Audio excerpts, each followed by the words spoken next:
আল্লাহও চায় আপনি আপনারা ছোট করেন। আল্লাহর এটা দেখতে বড্ড ভালো লাগে যে আমার বান্দা ছোট হয়ে থাকতে চায়। মান তাওয়াদা তারাফা, যে নিচে নামতেছে আল্লাহ টাইনে উঠায়, আর যে উঠতেছে আল্লাহ থাপ্পড় মেরে নিচে নামায়। কথা কন। মুসা আলাইহিস সালাম, সহিহ বুখারীর বর্ণনা, বনী ইসরাইলের লোকদের মাঝে ওয়াজ করতেছিলেন, এরকম নসিহত করছিলেন।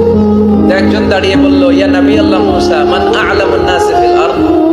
হে মুসা নবী, জানতে বড় মনে চায় বর্তমান পৃথিবীর সবচেয়ে বড় জ্ঞানী কে? মুসা আলাইহিস সালাম কয় আমি। মুসা আলাইহিস সালাম কি বললেন? আনা। আসলে কথাটা ঠিক।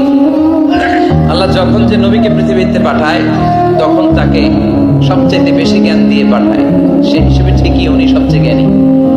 কিন্তু উনি এইভাবে নিজেকে সবচেয়ে বড় জ্ঞানী বলে দিবে, এটা আল্লাহর পছন্দ হয় না। আল্লাহ চেয়েছিলেন মুসা আলাইহিস সালাম যেন বলে আল্লাহু আ'লাম, আল্লাহই জ্ঞানী।